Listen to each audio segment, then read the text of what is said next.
እንዴት ልታወርጅ? የሞተው ወንድምሽ የገደለው ባልሽ ሆነብኝ እኮ። እና ርብቃ በራስሽ ትት እኮ ነው።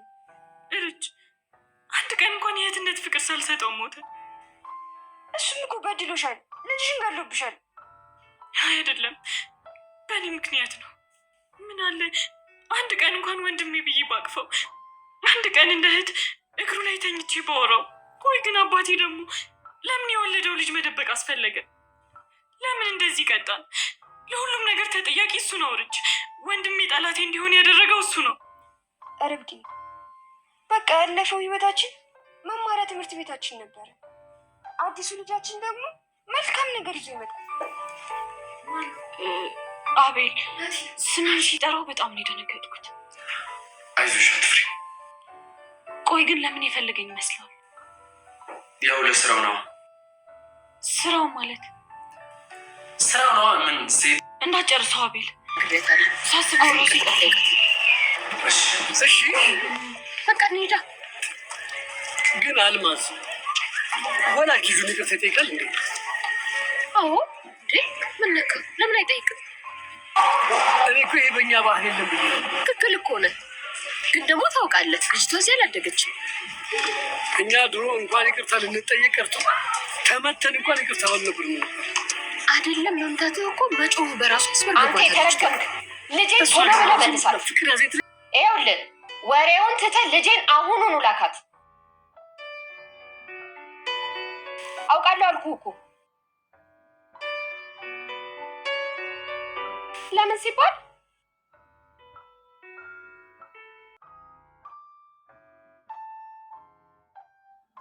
አቤልና ርብቃ በአዲስ ሀሳብ እንግዲህ ብቅ ብለዋል ማለት ነው። ከመካከላቸው ግን አንድ ሰው ጎሏል። ዛሬ ላይ በጣም አስፈላጊ የሆነ ሰው ግን ደግሞ ለዘመናት ወንድምና እህት መሆናቸውን ሳይተዋወቁ እንዲሁም እየበደላት ብዙ ግፎችን እየሰራባት የቆየው ኢዩኤል መሞቱን እንግዲህ ሰምተዋል ማለት ነው። ይሄ ማለት ደግሞ ርብቃና ኢዩኤል ወንድምና እህት እንደሆኑ አባታቸው ለዘመናት ደብቆት የቆየ እውነታ ነበረ።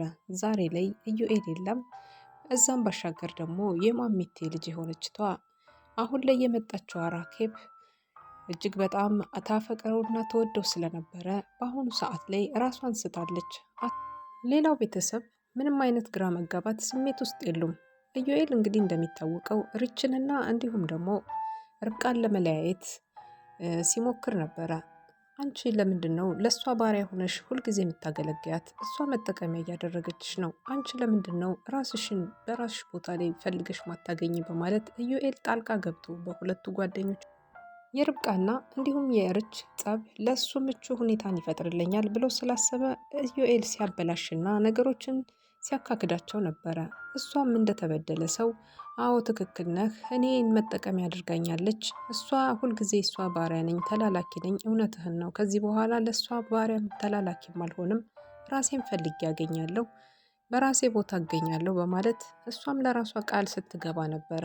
ሪች በነገራችን ላይ ለርብቃ ያላት ከትልቅ ቦታና እጅግ በጣም አክብሮት ያለው የጓደኝነት ጥግ ነው የምታሳያት።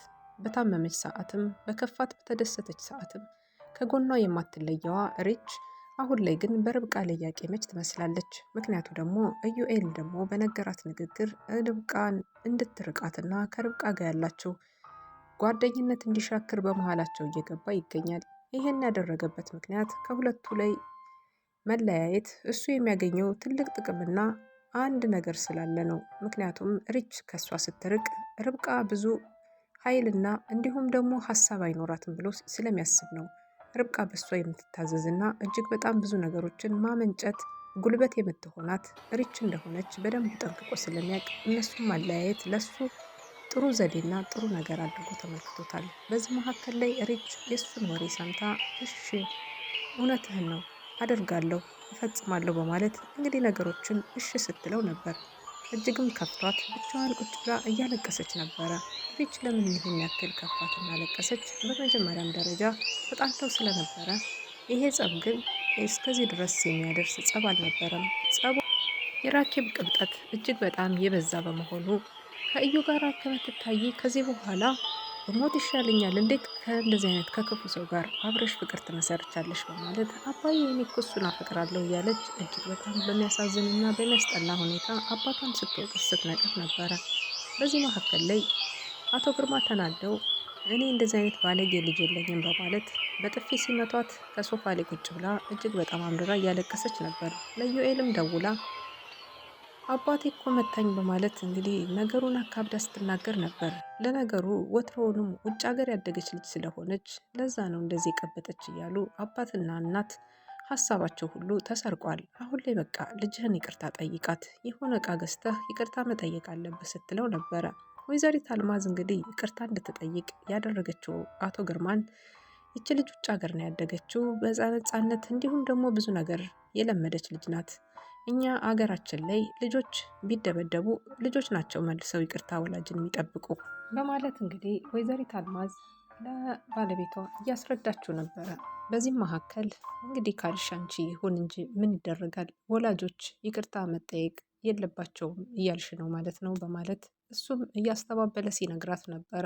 እሷ ግን የልጇን ባህሪና እንዲሁም ደግሞ ልጇን በናፍቆትና በስስት ውስጥ ተቀምጣ ስለቆየች አሁን ላይ ይሄንን ነገር ቢተገብረው አባቷ ምንም ችግር የለውም ብላ ስላሰበች እንዲጠይቅና ይቅርታ ልጅቷን ደግሞ ወደ ቀልቧ እንዲመልሳት እያደረገች ትገኛለች። በል ስጦታ እንግዛላት፣ የጆሮ ጌጥም ቢሆን ስጦታ ግዛላትና ይቅርታ ጠይቃት ዛሬ ማምሻህን በማለት እሺ ተባብለው እጅ ለእጅ ተያይዘው ባልና ሚስት ወደ ገበያ መካከል ገብተው ነበረ።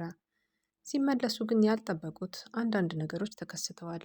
ኢዩኤል እንግዲህ ማረፉንና በሞት መለየቱንም ሰምተው እነ ርብቃ እየተላቀሱ ነበረ።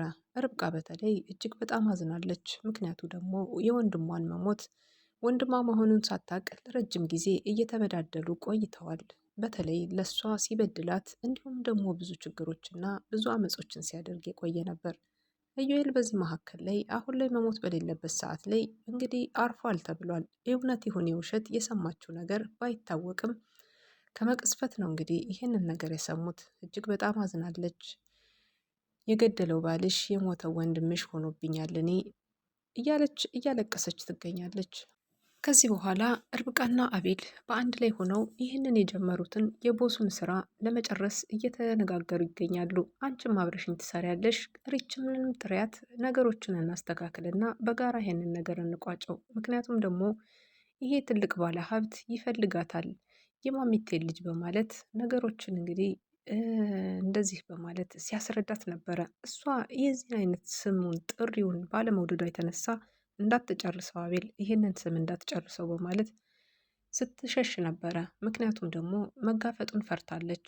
እሷንም እስከ መስዋዕትነት ድረስ ሊያደርሳት እንደሚችል እያሰበች ነው። በአሁኑ ሰዓት ርብቃ እርጉዝ እንደሆነች ታውቃለች። አቤል ግን ስለ እርግዝናዋ የሰማው ምንም ነገር የለውም። ከዛ ባሻገር ደግሞ አሁን ላይ አቤልና ርብቃ ያንን ሰው ሊጋፈጡት ብቻቸውን አይችሉም። ምክንያቱም ትልቅና መጥፎ ሰው ሊሆን ይችላል። እንዲሁም ደግሞ ስር ሰደድና እንዲሁም ደግሞ ብዙ ነገሮችን ማድረግ በአንድ ጊዜ የሚችል አቅም ያለው ሰው ሊሆን ይችላል። ለዛ ነበረ የፈራች ርብቃ መስዋዕትነትስ ቢያስከፍለኝ ብዙ ነገርስ ቢያስደርገኝ በማለት ነገሮችን እንግዲህ ወደ ኋላ ስትጎትተው ትታያለች። አቤል ግን በድፍረት ነገሮችን ለማድረግ የወሰነ ይመስላል። ምክንያቱም የማሚቴን ልጅ አጥብቆና በጣም እንደሚፈልጋት ለእሷም ደግሞ ብዙ ጠቀም ያለ ገንዘብ እንደሚከፍለው ከዚህ ቀደም እንደተነጋገሩ አሁን ላይ ያንን አስመስዬ ይህንን ስራ ፈልጌው ባልሰራም ግን ደግሞ መጨረስ ያለብኝ ነገሮች ስላሉ እነዚህ ነገሮች አድርጌ ልጅቷን ነጻ አደርጋታለሁ በማለት ኢዩኤል ሊሸጣት ይችላልና እኔ ከዚህ ልታደጋት በማለት ወደዛ ቦታ ሊሄድ እንደሆነ ነገሮችን ሲያመቻች አይተን ነበረ። አሁን ላይ ሪች ደስተኛ ነች። ምክንያቱም ደግሞ በደስታም በሀዘንም መካከል ሆናለች። አሁን ላይ ሪች እንግዲህ ለዘመናት ከቆየችበት የሀዘን ድባብና እንዲሁም ደግሞ በጣም የሚያስጠላ ወንድን ጠል ሆና በኖረችበት ቅጽበት ላይ አንድ ሰው ወደ ህይወቷ መጥቷል። ይሄ ማለት ደግሞ አሁን ላይ ለሰርግ እየተዘጋጀች ትገኛለች። በዚህ መካከል ላይ ርብቃ እርጉዝ እንደሆነች እና ይሄ እርግዝናው ደግሞ ለሚዜ መሆን እንደማይመቻት እየነገረቻት ነበር። ከአንቺ ከእህቴ ከጓደኛ የመለጠማ ማንንም ሰው አላስጠጋም፣ አንቺ ብቻ ትበቂኛለሽ እንዴ አንድ ሙሽራ አንድ ሚዜ ይዛ ገባች ተብለሽ እንዲጻፍልሽ ሪከርድ እንዲያዝልሽ ነው ወይ ስትላት እኔ የፈለገውን ብሎ ሰው ያውራ እንጂ እኔ የፈለገ ይሁን ይሄን ከማድረግ ወደኋላ አልልም በማለት ሪች እንግዲህ ስታዘጋጃት ነበረ። ያዘጋጃቻትም ሚዜ እንድትሆናት ነው ማለት ነው። ከዚህ በኋላ ሪች የብቸኝነት ዘመኗ ሊያበቃና ወደ ትዳር ዓለም ልትጠቃለል ነው። ይሄ ድራማ ይመስለኛል ከዚህ በኋላ ብዙ ርዝመት የለውም። ምክንያቱም ሁሉም መስመር ቦታ ቦታ እየያዘ የሄደ ይመስላል።